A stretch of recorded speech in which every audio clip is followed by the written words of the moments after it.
थोड़ा सा प्लीज यहाँ से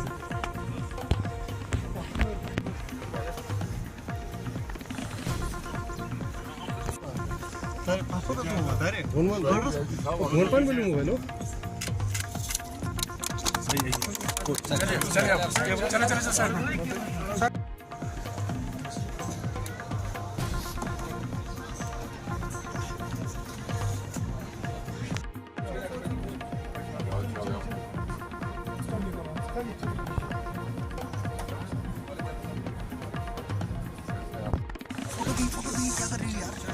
मैडम पकड़ना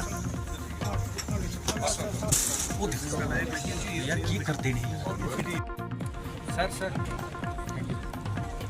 थैंक यू सर ये सिक्योरिटी अच्छी पा रहे हैं तो अर्ज है कि हर गली अच्छी लगी, हर एक घर अच्छा लगा। गुजारिश है कि नेशनल एंथम पेश किया जाएगा, उसके ताज़ीम में हम सबसे गुजारिश है कि अपने अपने जय हे भारत भाग्य विधाता, पंजाब सिंध गुजरात मराठा द्राविड़ उत्कल बंगा, विंध्य हिमाचल यमुना गंगा उच्चल जलधि तरंगा, तव शुभ नामे जागे, तव शुभ आशीष मांगे, गाहे तव जय गाथा, जन गण मंगल दायक जय हे भारत भाग्य विधाता, जय जय हे जय हे जय जय जय जय हे। बहुत हो गया, निर्दोषों का बहुत खून बह चुका सब। इस दिशा में साहित्यिक परंपरा से जुड़े जो लोग यहाँ आए हैं उनसे मैं विनम्रता पूर्वक विशेष रूप से निवेदन करना चाहता हूँ, मीडिया के साथियों से भी आग्रह करना चाहता हूँ कि हमारा हर एक लेखक कलाकार उस असली जम्मू कश्मीर की तस्वीर यहाँ भी, देश के सामने भी और दुनिया के सामने प्रस्तुत करे। ये वक्त की जरूरत है, जिसकी चर्चा कल्लड़ ने की थी, लल्लेश्वरी ने की थी, शेख उल आलम नुंदरसी ने की थी, दीनानाथ नादिम जैसे विभूतियों ने की थी। मुझे विश्वास है कि वेसव लिटरेरी फेस्टिवल के इस 2 दिन के आयोजन में एक नई आत्मिक ऊर्जा कुलगाम में बहेगी, आवाम का पथ प्रदर्शन करेगी। मुझे लगता है कि आने वाले दिनों में इसका बदलाव निश्चित रूप से हम देख सकेंगे। मैं जानता हूं, नजदीक से मैं कहां क्या हो रहा है इसको देखने की कोशिश करता हूं। यहाँ के डिस्ट्रिक्ट एडमिनिस्ट्रेशन ने पिछले 2.5-3 वर्षों में जिस तरह का काम किया है, अगर मैं उसकी सराहना न करूं तो मुझे लगता है ये बेईमानी होगी। यहाँ के चुने हुए प्रतिनिधियों ने भी उसमें अपना सहयोग दिया है, मैं उनके प्रति भी हृदय से आभार व्यक्त करना चाहता हूँ। मेरे पास आंकड़े हैं किन किन योजनाओं में कुलगाम का सैचुरेशन हो गया। मुझे घटना याद है जब पूरी दुनिया कोरोना महामारी के दौर से गुजर रही थी। प्रतिदिन रविवार शनिवार को हर जिले के लोगों से रूबरू होते थे हम लोग। आपके जिले का आंकड़ा क्या है, कितने मरीज हैं आपके यहाँ, कोविड पॉजिटिव कितने लोग हैं, कितने लोग अस्पताल में भर्ती हैं, ऑक्सीजन की क्या स्थिति है, वैक्सीनेशन कैसा चल रहा है। हर हफ्ते मॉनिटरिंग होती थी। और मुझे ये भी मालूम है, मैं आज एक सच उद्घाटित करना चाहता हूँ। कई लोग चालाकी में सैचुरेशन नहीं था तो मीटिंग में बोल देते थे कि सैचुरेशन हो गया है मेरे यहाँ 70%। तो उनको ये बात नहीं समझ में आती थी कि जमीन पर बैठे हुए लोगों से भी हम लोगों का निजी संपर्क, निजी वास्ता हो गया है।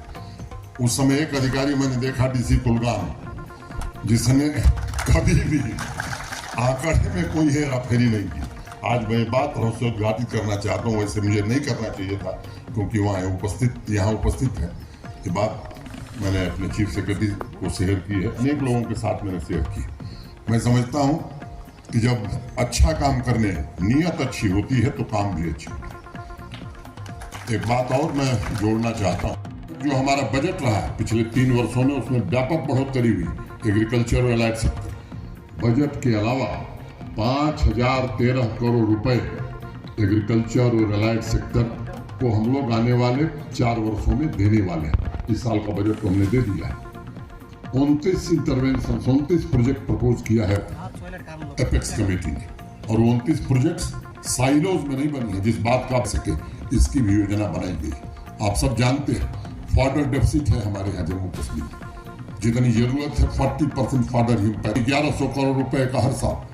मिल्क डेफिसिट स्टेट हम हुआ करते थे, अब अगले साल हम मिल्क सरप्लस स्टेट होने जा रहे हैं। इन सब बातों का ध्यान रखा गया। ट्राउट, जो मैं समझता हूं कि दुनिया की सबसे अच्छी ट्राउट यही होती है, उसकी पैदावार हम कैसे बढ़ा सकते हैं, इन सब बातों का ध्यान रखा गया। मैं एक उदाहरण देकर बात खत्म करूंगा। आपने देखा होगा अभी कुछ महीने पहले पूरे वैली में सरसों मस्टर्ड की खेती किसानों ने की। सामान्य रूप से एक ही फसल उगाते थे, पैडी की, धान की। 3 महीने पहले कुछ मित्र मेरे आए थे, कुछ परिचित लोग आए थे, घूम करके गए तो कहे साहब वैली में तो येलो रेवोल्यूशन आ गया है, पीली क्रांति आ गई। पहले की तुलना में 30% एरिया बढ़ी है खेती के लिए।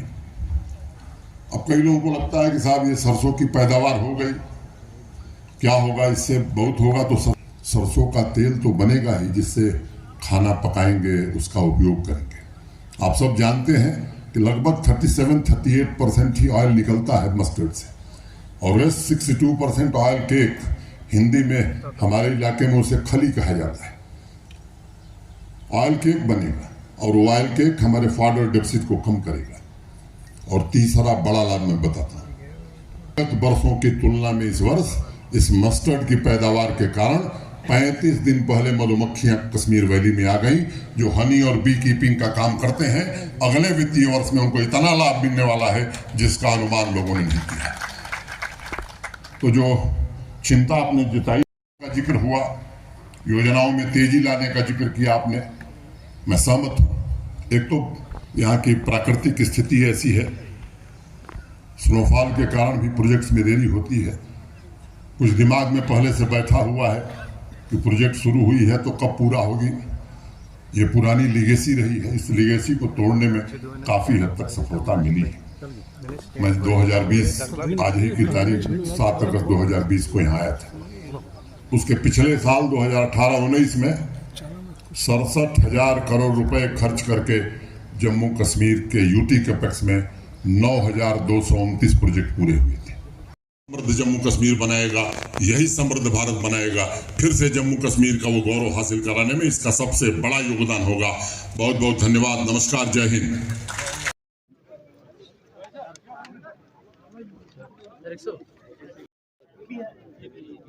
आप